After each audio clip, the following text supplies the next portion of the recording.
If you want a desktop workstation that can play games all for under $500, well, the IPASON might have just the pre-built PC for you.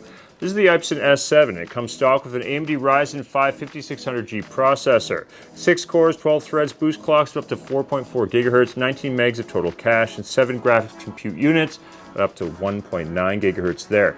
Now this CPU has integrated graphics, which means it can provide a 1080p gaming experience.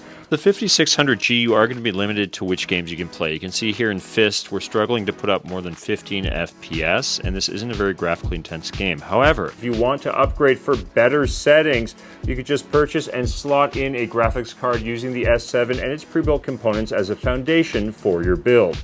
Now in terms of RAM, the S7 comes with 16 gigs of DDR4 memory. That's occupying a single slot there at 3200 MHz cache frequency. And for storage, 1 terabyte of M.2 NVMe high-speed SSD storage to meet all of your storage needs, again, right out of the box there. Now, note that this RAM has a single 16 gig stick. It's not two 8 gigabyte sticks, so there is a RAM slot open here for an additional 16 gig stick if you want an easy upgrade. For the power supply unit, we have a 550 watt power supply, which is 80 plus white rated. All right, let's have a look at the I/O situation at the back of your motherboard here. We've got a couple of USB 2 ports, great for peripherals, and you can see here we've got little icons on the back for keyboard and mouse.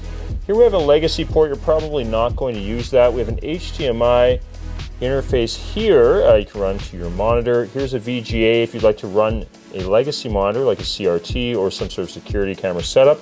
Here we have some USB 3 ports, 1, 2, 3, 4 of them. Here's your Ethernet for your internet. And down here at the bottom, we have 3 3.5mm audio jacks. Now, it's worth noting there's not a tempered glass side panel here. It is a plastic side panel, but that could be safer for you if you have your PC in a room with active kids. Okay, let's have a look at the I/O situation. Here we have 2 USB 3 ports. Here's a USB 2 port, good for peripherals like a mouse or keyboard. Here we have 2 3.5mm audio jacks. Here's for your input, here's for output.